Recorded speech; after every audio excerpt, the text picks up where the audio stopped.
서울중앙병원 중환자실의 차가운 형광등이 민수의 창백한 얼굴을 비추고 있었습니다.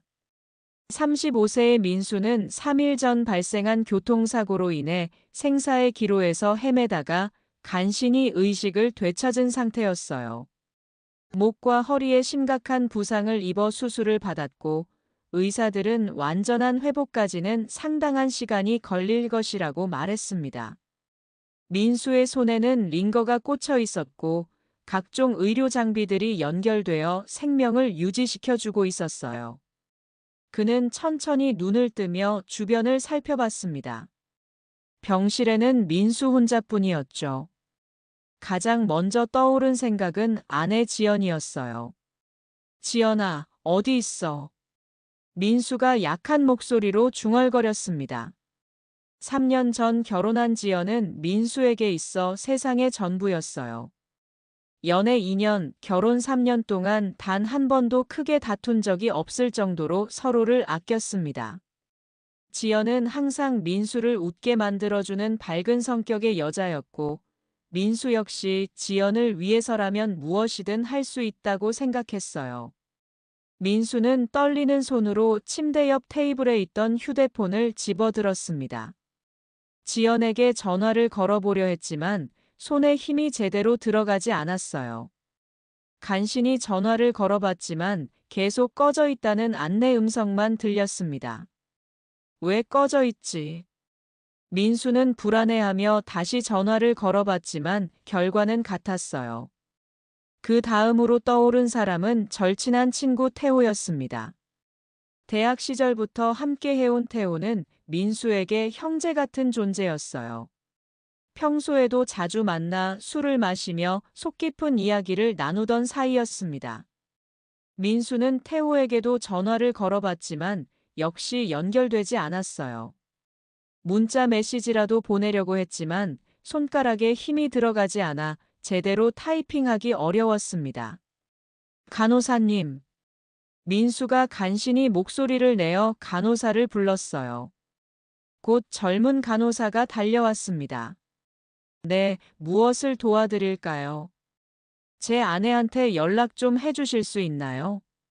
지연이라고 하는데 휴대폰이 꺼져 있어서요.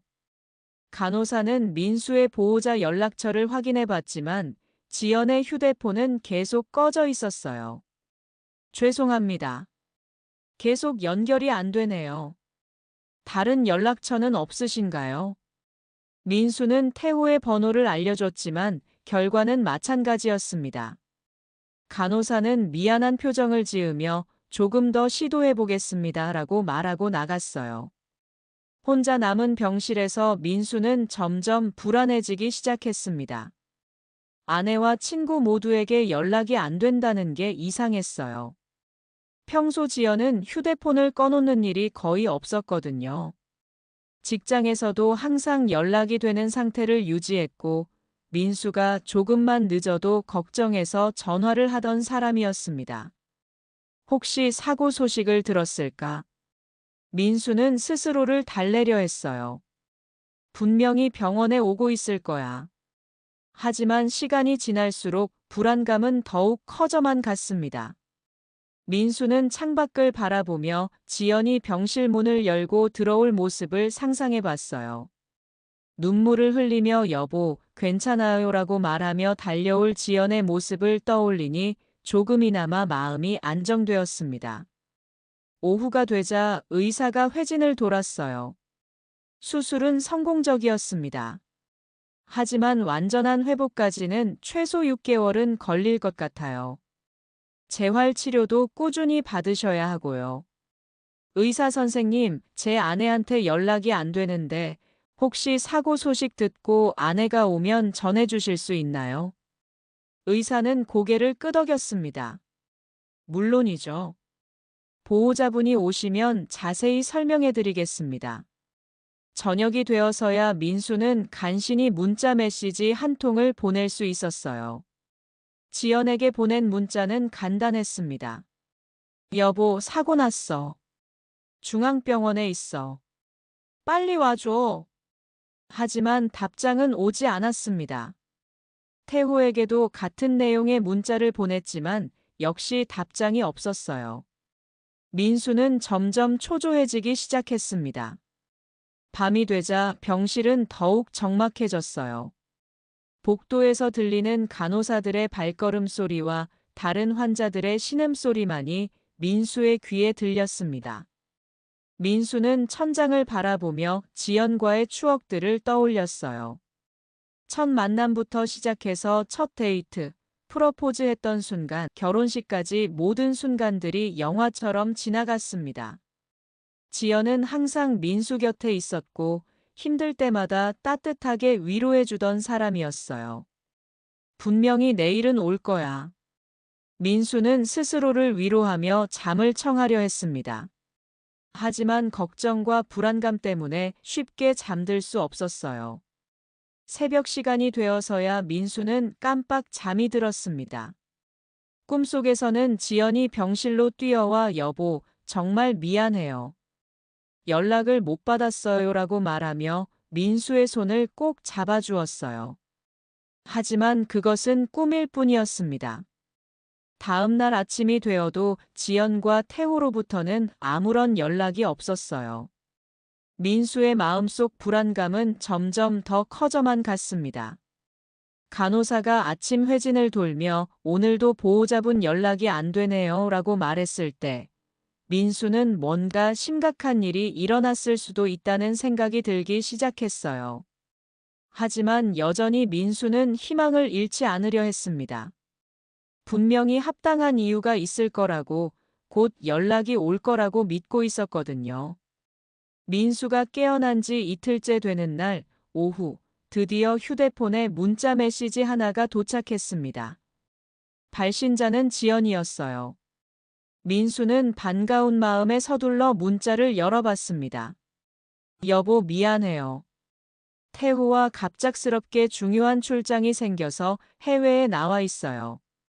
일주일 정도 걸릴 것 같아요.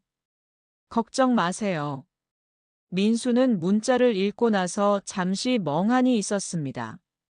자신이 중환자실에 입원해 있는 상황에서 아내가 출장을 떠났다는 게 이해가 되지 않았어요. 게다가 왜 태호와 함께 해외 출장을 가야 하는지도 의문이었습니다. 아, 그래.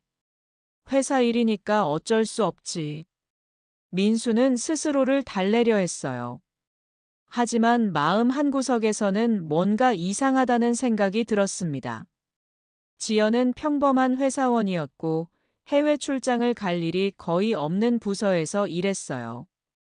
더욱이 태호는 완전히 다른 업종에서 일하는데 왜 함께 출장을 가야 하는지 이해할 수 없었습니다. 민수는 지연에게 다시 문자를 보냈습니다. 무슨 출장이야? 어디로 갔어? 나 많이 다쳤어. 하지만 답장은 오지 않았어요. 몇 시간을 기다려도 지연으로부터는 아무런 연락이 없었습니다. 민수는 점점 답답해졌어요. 간호사가 회진을 돌며 민수의 상태를 확인했습니다. 많이 좋아지셨네요. 그런데 보호자분은 언제 오시나요? 병원비 문제도 있고 퇴원 후 재활 치료 계획도 세워야 하는데요. 아내가 출장 중이라서요. 곧 돌아올 거예요. 민수가 대답했지만 스스로도 확신이 서지 않았어요. 간호사는 걱정스러운 표정을 지었습니다. 병원비가 좀 밀려 있어요. 보호자분이 오시면 원무과에서 상담 받으시기 바랍니다. 민수는 그때서야 현실적인 문제들이 눈앞에 닥쳐 있다는 것을 깨달았어요. 병원비도 문제였지만 무엇보다 혼자서는 퇴원 후 일상생활이 불가능한 상태였습니다. 저녁때가 되자 민수는 다시 지연에게 전화를 걸어봤어요. 이번에는 연결되었습니다. 여보. 지연의 목소리가 들렸지만 뭔가 어색했어요. 지연아, 나 정말 많이 다쳤어. 언제 들어와? 미안해요. 정말 중요한 일이라서요. 조금만 더 기다려줘요. 무슨 일인데 나보다 중요한 거야? 나 혼자 있기 힘들어. 지연은 잠시 침묵하더니 곧 돌아갈게요라고만 말하고 전화를 끊었어요. 민수는 뭔가 이상하다는 느낌을 지울 수 없었습니다. 지연의 목소리에서 평소와 다른 차가운 느낌이 났거든요. 그날 밤 민수는 잠을 이루지 못했습니다. 병실 창문으로 들어오는 달빛을 바라보며 여러 생각들이 머릿속을 스쳐갔어요. 아내가 자신의 중상을 알면서도 해외에 있다는 게 말이 되는지, 왜 태호와 함께 출장을 갔는지, 전화 통화에서 왜 그렇게 어색했는지 의문들이 꼬리를 물었습니다. 다음 날 아침 민수는 간호사에게 부탁해서 지연의 회사에 전화를 걸어봤어요. 하지만 돌아온 대답은 충격적이었습니다. 지연 씨는 일주일째 무단결근 상태입니다. 연락도 안 되고요. 민수는 머리를 한 대 얻어맞은 것 같았어요. 출장이라고 했는데 회사에서는 무단결근이라고 하니 도대체 무엇이 진실인지 알 수 없었습니다. 이번에는 태호의 회사에도 연락을 해봤어요. 결과는 마찬가지였습니다. 태호 씨도 갑자기 그만두겠다고 하고 나타나지 않고 있어요. 민수는 이제 뭔가 심각하게 잘못되었다는 것을 깨달았습니다. 두 사람 모두 회사를 그만두고 사라진 것이었어요. 그것도 민수가 생사를 헤매고 있는 동안 말입니다. 오후가 되자 원무과 직원이 병실로 찾아왔습니다. 보호자분과 상담이 필요합니다. 병원비가 상당히 밀려 있어서요. 민수는 어쩔 수 없이 자신의 통장 정보를 알려줬어요. 하지만 확인해 보니 계좌에 있던 돈의 대부분이 인출되어 있었습니다. 결혼 후 지연과 공동으로 관리하던 통장이었는데 지연이 거의 모든 돈을 빼간 것이었어요. 이게 무슨 일이지? 민수는 믿을 수 없었습니다. 아내가 자신이 입원한 사이에 돈을 모두 가져가고 사라졌다는 사실이 받아들여지지 않았어요. 민수는 떨리는 손으로 다시 지연에게 전화를 걸었습니다. 하지만 이번에는 아예 꺼져 있었어요. 태호에게도 전화를 걸어봤지만 역시 연결되지 않았습니다. 그날 저녁 민수는 처음으로 절망감을 느꼈어요. 사고로 몸도 망가졌는데 가장 믿었던 아내와 친구까지 자신을 버리고 떠났다는 현실이 너무나 잔인했습니다. 간호사가 저녁약을 가져오며 걱정스럽게 물었어요. 보호자분은 언제 오실 예정인가요? 민수는 고개를 저었습니다. 아마 오지 않을 것 같아요. 그럼 퇴원 후 계획은 어떻게 하시겠어요? 혼자서는 일상생활이 어려우실 텐데요. 민수는 대답할 수 없었습니다. 정말로 모든 것을 혼자 해결해야 한다는 현실이 막막했어요. 그날 밤 민수는 병실에서 혼자 울었습니다. 35년 인생에서 가장 힘든 순간이었어요. 몸의 고통보다 마음의 상처가 더 깊었습니다. 가장 믿었던 사람들에게 배신당한 충격은 어떤 진통제로도 완화할 수 없었어요. 새벽이 되어서야 민수는 결심했습니다. 이제 더 이상 누군가를 기다리지 않겠다고, 혼자서라도 살아남겠다고 말이에요. 하지만 그 순간 민수는 아직 진짜 진실이 무엇인지 알지 못했습니다. 퇴원을 앞둔 민수는 집으로 돌아갈 생각에 한편으로는 기대가 되었지만 다른 한편으로는 두려웠어요. 지연이 정말로 집에 없을지도 모른다는 불안감이 계속 머릿속을 맴돌았습니다. 택시를 타고 집에 도착한 민수는 현관문 앞에서 한참을 망설였어요. 열쇠를 꺼내 문을 열고 들어가니 집안은 을씨년스럽게 조용했습니다. 지연아, 나왔어. 민수가 혹시나 하는 마음으로 불러봤지만 대답은 없었어요. 집안을 둘러보니 뭔가 이상했습니다. 지연의 옷들이 대부분 사라져 있었고 화장대 위에 화장품들도 없어졌어요. 마치 계획적으로 짐을 싸서 나간 것 같았습니다. 민수는 다리를 절뚝거리며 거실로 나왔어요. 소파에 앉아 주변을 살펴보니 평소와 다른 점들이 눈에 띄기 시작했습니다. 결혼 사진이 몇 장 사라져 있었고 지연이 아끼던 액세서리들도 보이지 않았어요. 거실 테이블 서랍을 열어보다가 민수는 깜짝 놀랐습니다. 지연이 예전에 쓰던 휴대폰이 충전기와 함께 그대로 있었거든요. 새 휴대폰으로 바꾸면서 이걸 깜빡하고 두고 간 것 같았어요. 이상하네. 왜 이걸 안 가져갔지? 민수는 휴대폰을 집어들었습니다. 혹시나 해서 전원을 켜봤더니 배터리가 조금 남아 있었어요. 지연은 항상 중요한 자료들을 예전 휴대폰에 백업해두는 습관이 있었는데 급하게 나가느라 이런 것까지 챙기지 못한 모양이었습니다. 비밀번호는 지연의 생일이었고 쉽게 열렸어요. 통화 목록을 보니 태호와의 통화가 유난히 많았어요. 민수가 입원하기 전 한 달간의 기록을 보니 거의 매일 태호와 통화를 했고 통화 시간도 평균 30분 이상이었습니다. 왜 이렇게 자주 통화를 했지? 민수는 의문스러웠어요. 문자 메시지 기록도 확인해 봤습니다. 태호와 주고받은 문자들이 수백 개나 되었어요. 내용을 읽어보니 민수의 가슴이 철렁 내려앉았습니다. 오늘 민수는 야근한다고 했어. 우리 만날 수 있을까? 응, 자주 만나던 장소에서 8시에 만나자. 당신과 있으면 시간이 너무 빨리 가요. 나도 그래. 빨리 민수한테 말하고 싶어. 민수는 믿을 수 없었어요. 자신의 아내와 가장 친한 친구가 뒤에서 이런 관계를 맺고 있었다니. 손이 떨려서 휴대폰을 제대로 잡기도 힘들었습니다. 더 많은 메시지들을 확인해 봤어요. 두 사람이 몇 달 전부터 만나고 있었다는 것이 분명했습니다.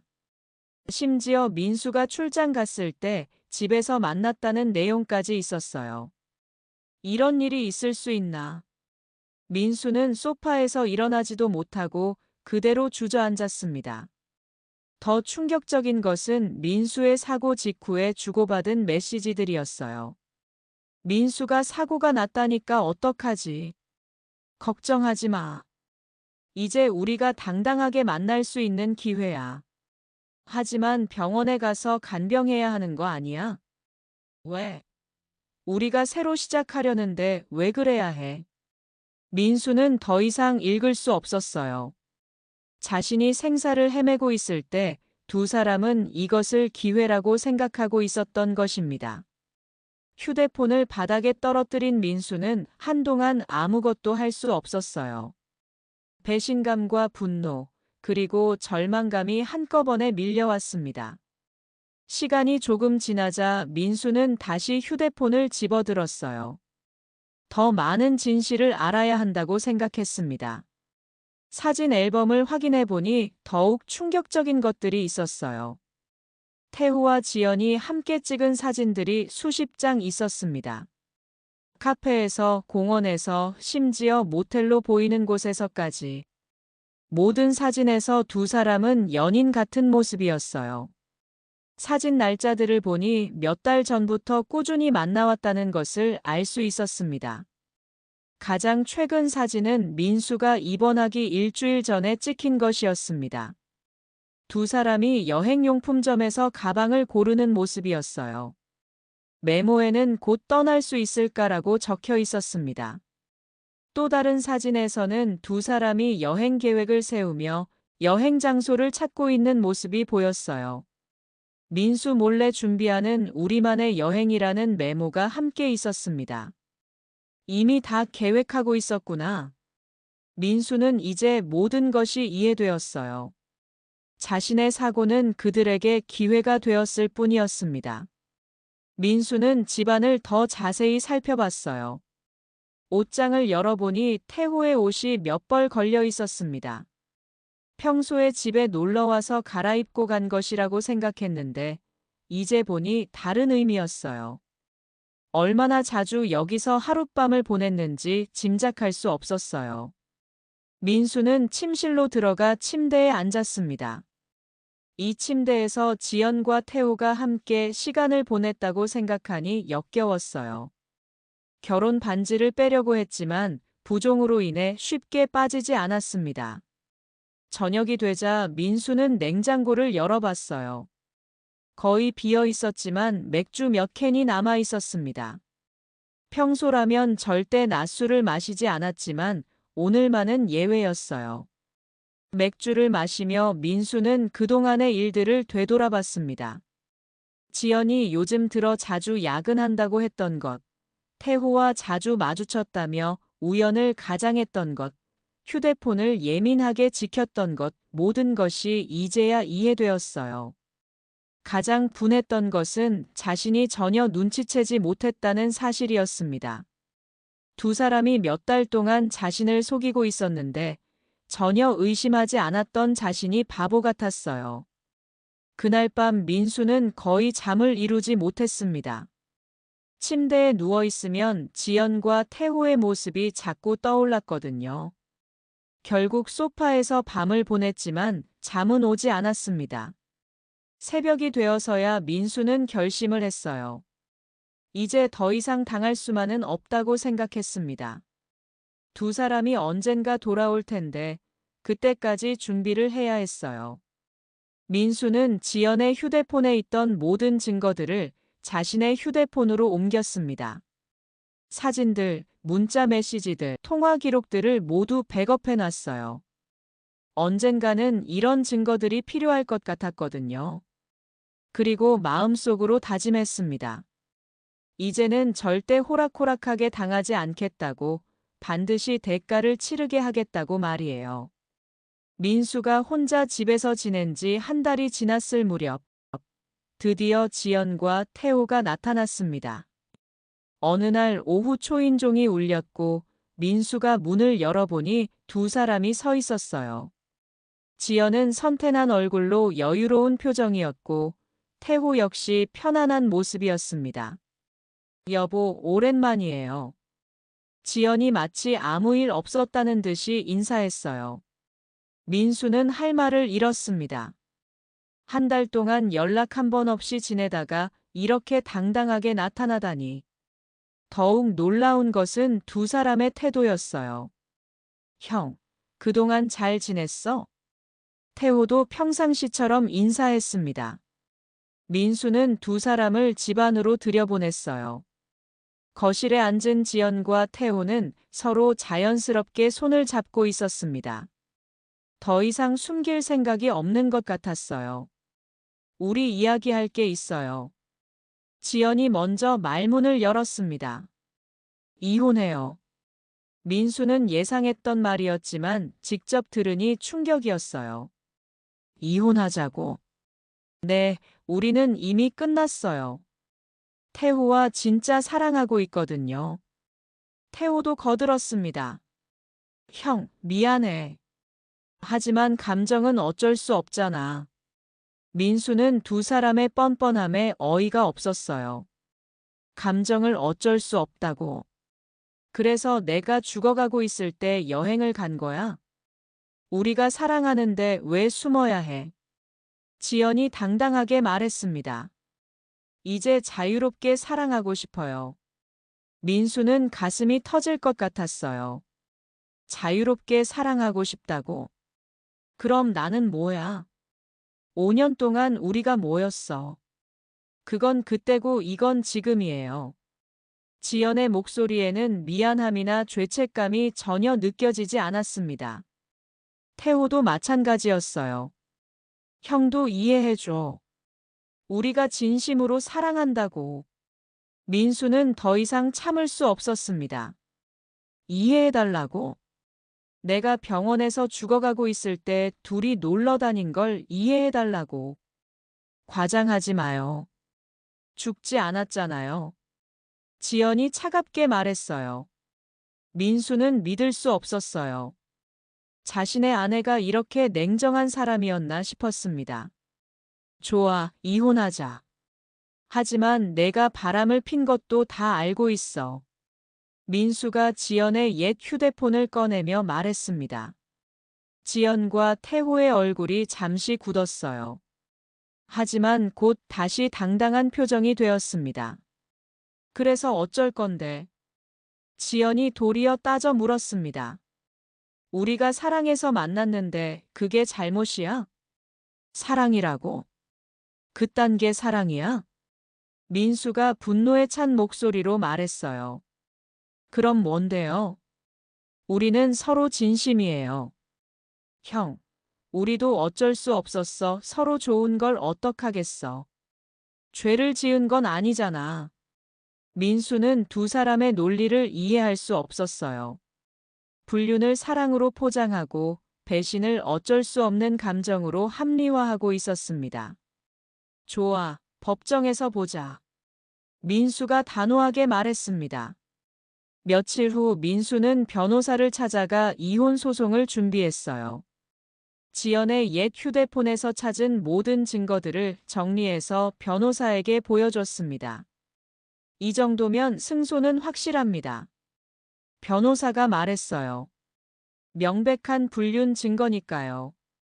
법정에서 재판이 시작되자 지연과 태호는 여전히 당당한 태도였어요. 판사 앞에서도 두 사람은 자신들의 행동을 정당화하려 했습니다. 저희는 서로 진심으로 사랑합니다. 지연이 법정에서 당당하게 말했어요. 감정을 속일 수는 없어요. 판사가 지연에게 물었습니다. 그렇다면 남편이 입원해 있을 때 여행을 간 것은 어떻게 설명하시겠습니까? 사랑하는 사람과 함께 있고 싶었어요.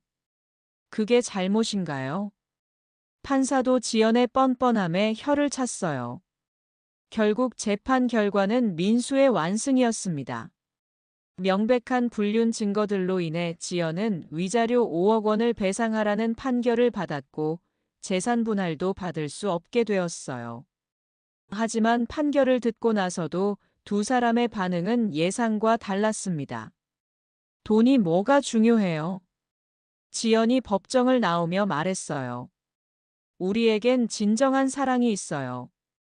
태호도 거들었습니다. 형, 고마워. 덕분에 지연이랑 새 출발할 수 있게 됐어. 민수는 어이가 없었어요. 5억 원을 배상하라는 판결을 받고도 이런 반응을 보이다니. 이제 당당하게 살 수 있어서 좋아요. 법정을 나서면서도 두 사람은 이제 방해물 없이 행복하게 살 수 있다며 기뻐하는 모습이었어요. 민수는 법적으로는 승리했지만 이상한 기분이었습니다. 두 사람이 전혀 반성하지 않고 오히려 더 당당해진 것 같았거든요. 변호사가 민수에게 말했어요. 이런 경우는 처음 봅니다. 보통은 미안하다고 하거나 변명이라도 하는데 저렇게 당당할 수가 있나요? 민수도 동감했습니다. 법적 승리는 거뒀지만 마음속 분노는 전혀 해소되지 않았어요.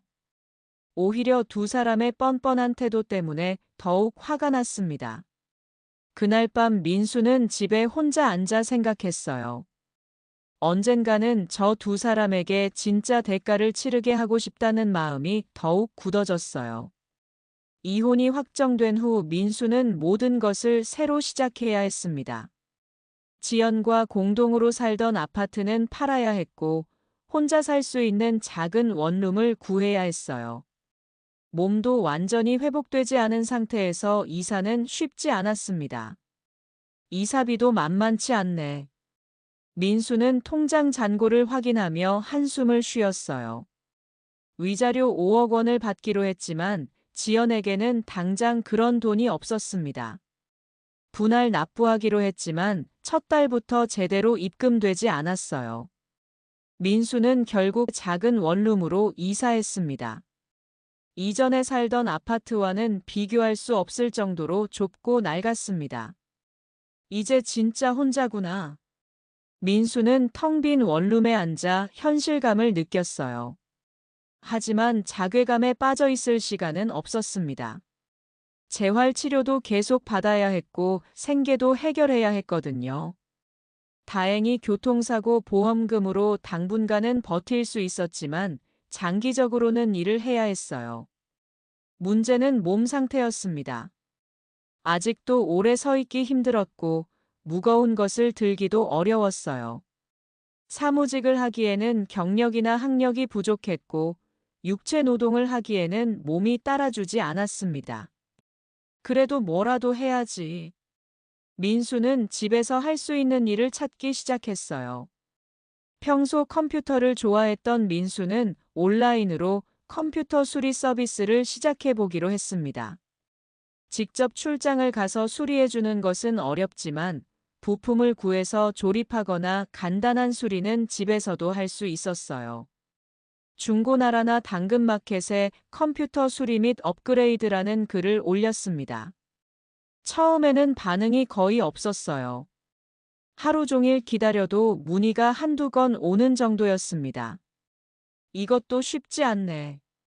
민수는 실망했지만 포기하지 않았어요. 첫 번째 고객은 대학생이었습니다. 게임용 컴퓨터를 업그레이드하고 싶다고 했어요. 민수는 직접 만나서 상담을 받고 적절한 부품을 추천해 줬습니다. 와, 정말 전문가시네요. 대학생이 만족해 했어요. 수리비는 얼마예요? 2만 원이면 될 것 같아요. 민수는 조심스럽게 말했습니다. 너무 비싸게 받으면 안 될 것 같았거든요. 정말요? 다른 곳은 5만 원은 받던데. 그렇게 민수의 첫 수입이 생겼어요. 비록 2만 원이었지만 스스로 번 돈이라는 게 뿌듯했습니다. 입소문이 조금씩 나면서 고객이 늘어나기 시작했어요.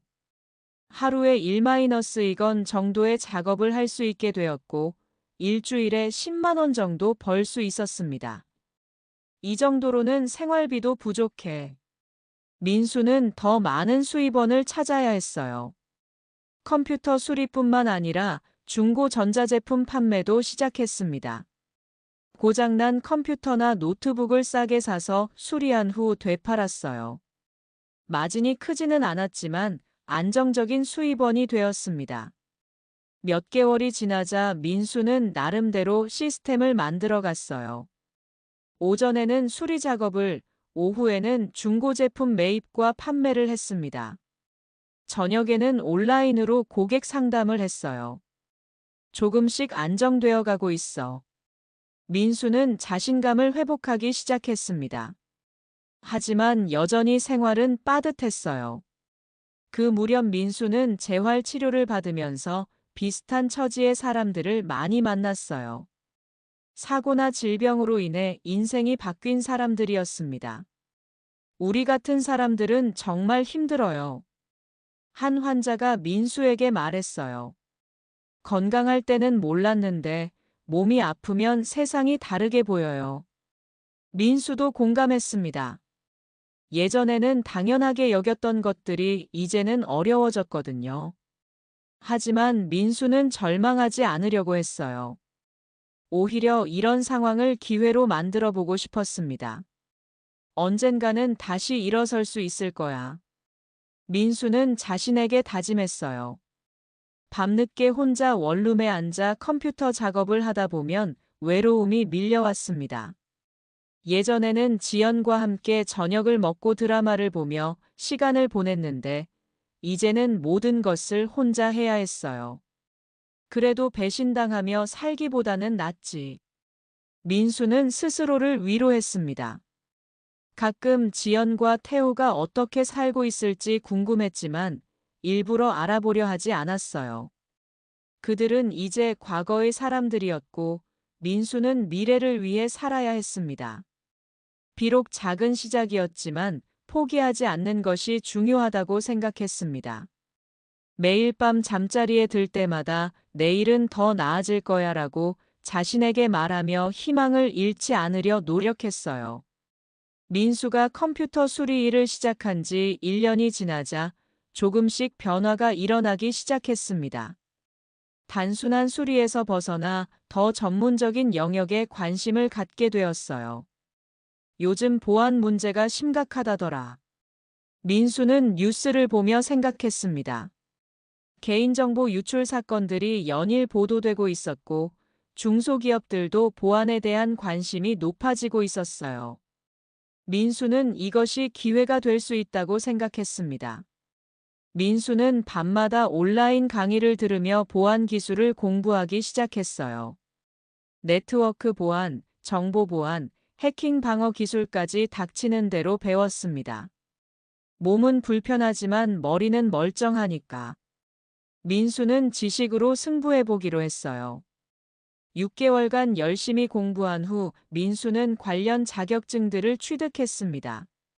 정보처리 기사, 정보보안 기사까지 한 번에 합격했어요. 민수는 자신감을 얻었습니다. 민수는 기존의 컴퓨터 수리 서비스에서 한 단계 발전시켜 중소기업 대상 보안 컨설팅 서비스를 시작했어요. 처음에는 무료로 보안 진단을 해주면서 고객을 확보했습니다. 첫 번째 클라이언트는 동네 회계사무소였어요. 규모는 작았지만 고객 정보를 다루는 곳이라 보안이 중요했습니다. 정말 이런 위험이 있었나요? 회계사무소 사장이 민수의 보고서를 보며 놀랐어요. 민수는 그들의 시스템에서 17개의 보안 취약점을 찾아냈습니다. 해커가 침입할 수 있는 경로들이 여러 개 있었어요. 이걸 다 고치면 얼마나 들까요? 300만 원 정도면 완벽하게 해결할 수 있습니다. 회계사무소는 즉시 계약을 맺었어요. 민수에게는 지금까지 받아본 가장 큰 돈이었습니다. 입소문이 나면서 비슷한 규모의 업체들에서 연락이 오기 시작했습니다. 치과, 동물병원, 소규모 제조업체까지 다양한 업종에서 보안 서비스를 요청했어요. 민수는 각 업체의 특성에 맞는 맞춤형 보안 솔루션을 개발했습니다. 의료기관에는 환자 정보 보호에 특화된 시스템을, 제조업체에는 생산 데이터 보안에 집중한 솔루션을 제공했어요. 고객 맞춤형 서비스. 이게 핵심이야. 민수는 자신만의 노하우를 쌓아갔습니다. 1년 후 민수의 월 수입은 500만 원을 넘어섰어요. 원룸에서 벗어나 작은 사무실을 얻을 수 있게 되었습니다. 이제 직원도 한 명 뽑아야겠어. 민수는 사업 확장을 생각하기 시작했어요. 첫 직원은 IT 전공을 한 신입사원이었습니다. 민수가 직접 교육하며 보안 전문가로 키워나갔어요. 사장님, 대기업에서 연락이 왔어요. 직원이 흥미진진한 표정으로 민수에게 말했습니다. 중견 IT 회사에서 보안 솔루션을 도입하고 싶다며 제안서를 요청해 온 것이었어요. 지금까지 다뤄본 프로젝트 중 가장 큰 규모였습니다. 계약 금액이 3억 원이에요. 민수는 믿을 수 없었습니다. 제안 발표 당일 민수는 정장을 차려입고 프레젠테이션에 임했어요. 경쟁사들은 모두 대형 업체들이었지만 민수는 자신 있었습니다. 저희 솔루션의 핵심은 개인 맞춤화입니다. 민수가 발표를 시작했어요. 대형 업체들이 천편일률적인 솔루션을 제시한 반면 민수는 그 회사의 업무 특성을 완벽하게 분석한 맞춤형 보안 시스템을 제안했습니다. 정말 세밀하게 분석해 주셨네요. 회사 임원들이 감탄했어요. 결과는 민수의 승리였습니다. 작은 업체였지만 전문성과 세심함에서 대기업들을 이겼던 것이에요. 계약 성사입니다. 민수는 직원과 함께 기뻐했어요. 그 프로젝트를 성공적으로 마친 후 민수의 회사는 업계에서 주목받기 시작했습니다. 중소기업 전문 보안업체로 입소문이 났어요.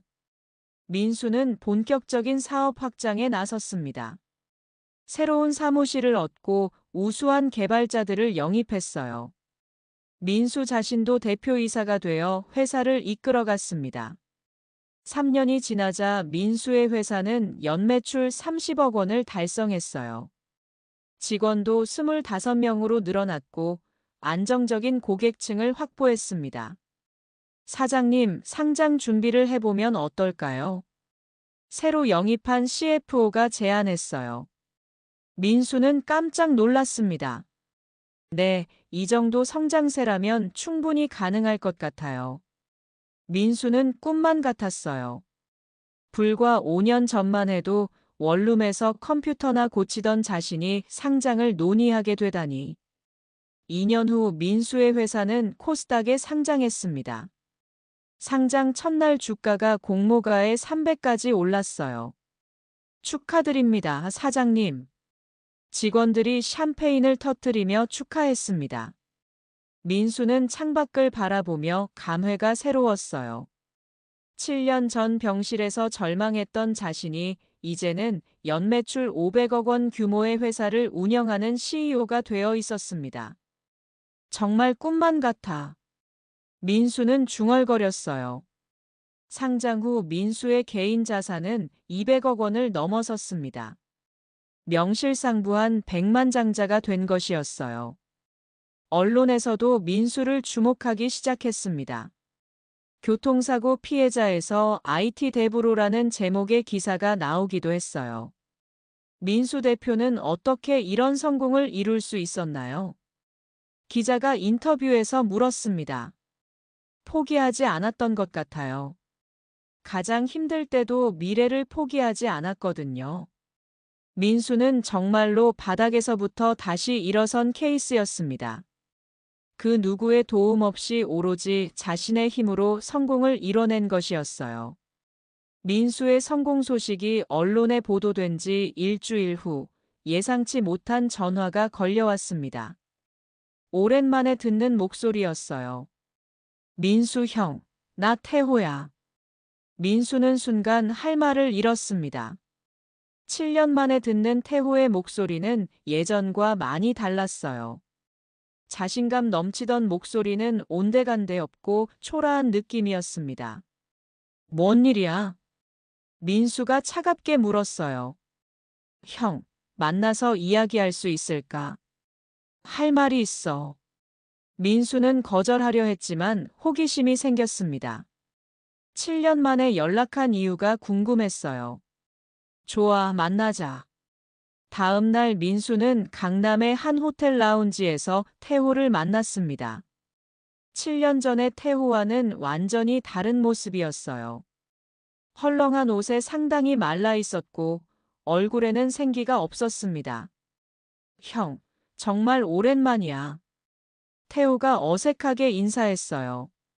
민수는 태호의 변화에 놀랐지만 표정을 드러내지 않았습니다. 그래, 오랜만이네. 지연이는 어디 있어? 그게 지연이도 함께 왔어. 잠깐만. 곧 지연이 나타났습니다. 태호와 마찬가지로 7년 전의 모습과는 완전히 달랐어요.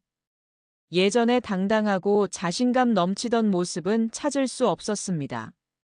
오빠, 정말 오랜만이에요. 지연이 조심스럽게 말했어요. 민수는 두 사람의 변화가 심상치 않다는 것을 직감했습니다. 무슨 일로 갑자기 연락한 거야? 태호와 지연이 서로 눈치를 보더니 태호가 먼저 입을 열었어요. 형, 우리 정말 잘못했어. 그때 정말 미안했어. 지금 와서 사과하는 거야. 민수가 냉소적으로 웃었어요. 정말 후회하고 있어. 매일매일 후회했어. 지연도 거들었습니다. 하지만 민수는 두 사람의 말을 믿지 않았어요. 분명히 다른 이유가 있을 거라고 생각했습니다. 사과는 7년 전에 했어야 할 거 아니야. 지금 와서 왜? 태호가 머뭇거리더니 솔직하게 말했어요. 형, 사실 우리 지금 상황이 많이 어려워. 민수가 눈썹을 치켜세웠어요. 지연이 고개를 숙이며 말했습니다. 태호가 사업을 하다가 실패했어요. 빚도 많이 생기고. 그래서 나한테 온 거구나. 민수는 이제 이유를 알 것 같았어요. 태호가 난처한 표정을 지었습니다.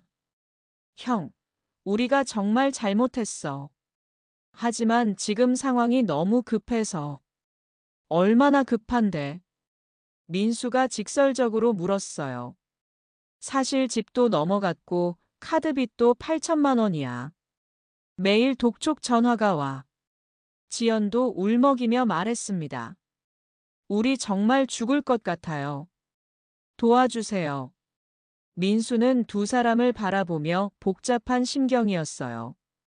7년 전 법정에서 돈이 뭐가 중요하냐고 당당하게 말했던 사람들이 이제는 돈 때문에 무릎을 꿇고 있었습니다. 그때는 돈이 중요하지 않다고 했잖아.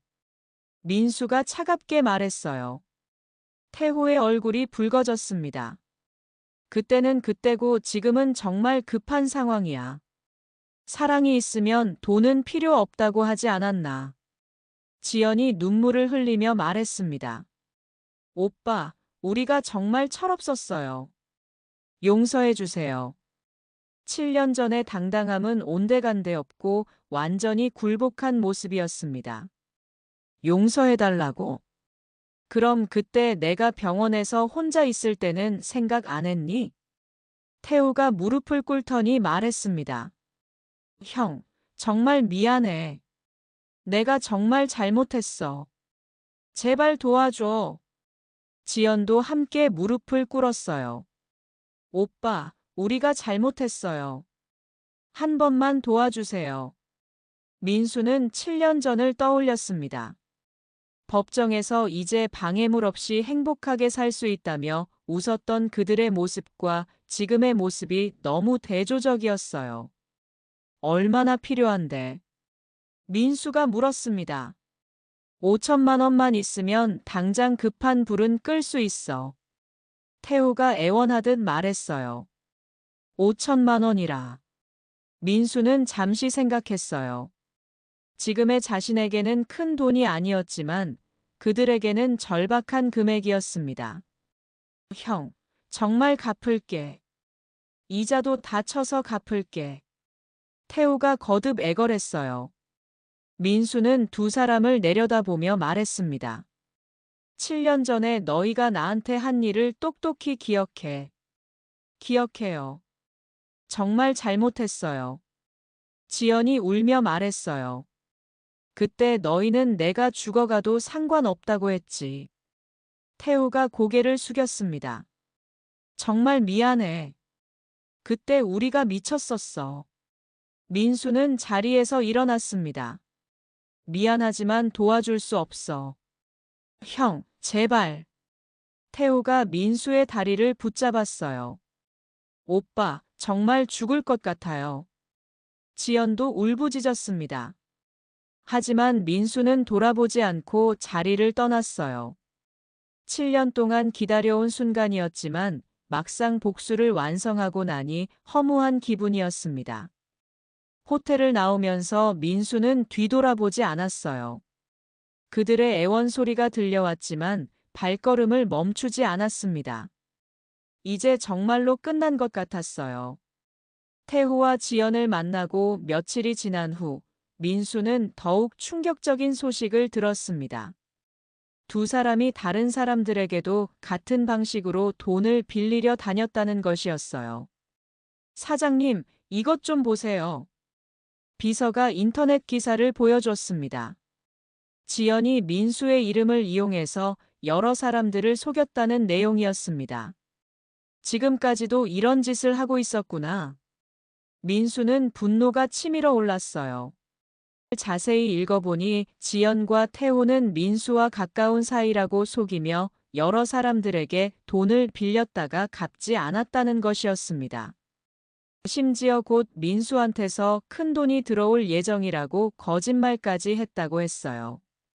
이번에는 확실하게 정리해야겠어. 민수는 결심했습니다. 민수는 법무팀장을 불렀어요. 지연과 태호에 대한 모든 자료를 정리해 주세요. 7년 전부터 지금까지의 모든 것을 말입니다. 법무팀장은 고개를 끄덕였습니다. 무엇 때문인가요? 7년간 모아둔 불륜의 모든 증거를 공개할 겁니다. 며칠 후 민수는 기자회견을 열었어요. 주요 언론사들이 모두 참석했습니다. 오늘 이 자리는 저를 사칭해서 사기를 치고 있는 사람들에 대해 알리고자 마련했습니다. 스크린에는 7년 전 지연과 태호의 불륜 증거들이 나타나기 시작했습니다. 문자 메시지, 사진, 통화 기록까지 모든 것이 낱낱이 공개되었어요. 제가 교통사고로 중환자실에 있을 때 이 두 사람은 해외여행을 다녀왔습니다. 민수의 목소리는 차분했지만 단호했어요. 기자들이 웅성거리기 시작했습니다. 충격적인 내용들이 계속해서 공개되었거든요. 그리고 최근까지도 제 이름을 도용해서 여러 사람들을 속이고 있었습니다. 민수는 지연과 태호가 자신의 이름으로 돈을 빌린 증거들도 모두 공개했어요. 계약서, 녹음 파일, 증인 진술까지 완벽한 증거였습니다. 저는 이 두 사람과는 7년 전에 완전히 인연을 끊었습니다. 앞으로도 이런 일이 반복되지 않도록 강력한 법적 대응을 취할 예정입니다. 기자회견이 끝나자 언론들이 일제히 보도했어요. 지연과 태호의 불륜 스캔들과 사기 행각이 모든 뉴스에 나왔습니다. SNS에서도 두 사람에 대한 비난이 쏟아졌어요. 정말 뻔뻔한 사람들이다. 저런 사람과 결혼했다니 민수 대표가 불쌍하다는 댓글들이 달렸습니다. 그날 저녁 민수는 회사에서 늦게까지 일하고 있었어요. 갑자기 비서가 들어왔습니다. 사장님, 지연 씨와 태호 씨가 회사 앞에 와 있어요. 민수는 창문으로 내려다봤어요. 두 사람이 회사 건물 앞에서 기자들에게 둘러싸여 있었습니다. 사장님을 만나게 해달라고 애걸하고 있었지만 이미 때는 늦었어요. 모든 것이 세상에 공개된 후였습니다. 며칠 후 민수는 두 사람이 어떻게 되었는지 알게 되었어요. 지연은 사기 혐의로 기소되었고 태호는 파산 신청을 했다고 했습니다. 이제 정말 끝난 건가? 민수는 복잡한 심정이었어요. 복수는 완성되었지만 마음이 후련하지는 않았습니다. 오히려 허무한 기분이 들었어요. 그 무렵 민수에게는 새로운 만남이 있었습니다. 한 자선 행사에서 만난 수연이라는 여자였어요. 수연은 사회복지사로 일하며 불우한 아이들을 돕는 일을 하고 있었습니다. 민수 씨의 기부 덕분에 많은 아이들이 도움을 받고 있어요. 수연이 고마워했어요. 민수는 성공한 후 꾸준히 자선 활동을 해왔습니다. 특히 교통사고 피해자들과 한부모 가정을 돕는 일에 관심이 많았어요. 좋은 일을 하는 게 제 의무라고 생각해요. 수연은 민수의 진심 어린 마음에 감동했어요. 정말 멋진 분이세요. 두 사람은 자연스럽게 가까워졌습니다. 수연은 민수의 과거를 알고 있었지만 전혀 개의치 않았어요. 오히려 그런 시련을 이겨낸 민수를 존경한다고 했습니다. 과거는 과거예요. 중요한 건 지금의 민수 씨가 어떤 사람인지잖아요. 수연의 말에 민수는 큰 위로를 받았어요. 1년 후 민수와 수연은 조용한 결혼식을 올렸습니다. 화려하지는 않았지만 진심 어린 축복을 받는 결혼식이었어요. 정말 행복해요. 수연이 민수의 손을 꼭 잡으며 말했습니다. 나도 그래. 진짜 행복이 뭔지 이제야 알겠어. 민수도 진심으로 웃었어요. 신혼여행에서 돌아온 민수는 회사에서 직원들에게 말했습니다. 앞으로는 더 많은 사람들을 도울 수 있는 사업을 하고 싶어요. 민수는 기존 사업과 함께 사회적 기업도 운영하기 시작했어요. 환자들의 재활을 돕고 경제적 어려움에 처한 가정을 지원하는 일이었습니다. 과거의 아픔이 이제는 다른 사람들을 도울 수 있는 힘이 되었네요. 수연이 민수를 바라보며 말했어요. 민수는 고개를 끄덕였습니다. 그래, 모든 일에는 의미가 있는 것 같아. 어느 날 저녁 민수는 수연과 함께 한강을 산책하고 있었어요. 석양이 아름답게 지고 있었습니다. 여보, 후회하지 않아요? 지연 씨와 태호 씨에게 한 일 말이에요. 민수는 잠시 생각하더니 대답했습니다. 후회하지 않아. 그들은 자신이 한 일의 대가를 치른 거니까. 그래도 너무 가혹했던 건 아닐까요? 가혹했다고 생각하지 않아. 그들이 먼저 나에게 한 일을 생각하면. 수연은 민수의 손을 꼭 잡았어요. 이제는 정말 다 잊고 우리만의 행복을 만들어가요. 민수는 수연을 바라보며 미소를 지었습니다. 그럼, 이제는 정말 새로운 시작이야. 그렇게 민수의 복수는 완성되었고, 동시에 진정한 행복도 찾을 수 있었습니다. 과거의 상처를 딛고 일어선 그는 이제 더 큰 꿈을 향해 나아가고 있었어요. 인생의 가장 어두운 순간이 때로는 가장 큰 성장의 기회가 될 수 있다는 것을 보여주었습니다. 민수가 경험한 배신과 절망은 그를 더 강하고 지혜로운 사람으로 만들었어요. 진정한 성공은 단순히 돈이나 지위를 얻는 것이 아니라 시련을 통해 자신의 한계를 뛰어넘고 타인을 도울 수 있는 힘을 기르는 것입니다. 민수는 개인적인 복수를 넘어서 사회에 기여하는 삶을 선택했어요. 가장 중요한 것은 포기하지 않는 마음입니다.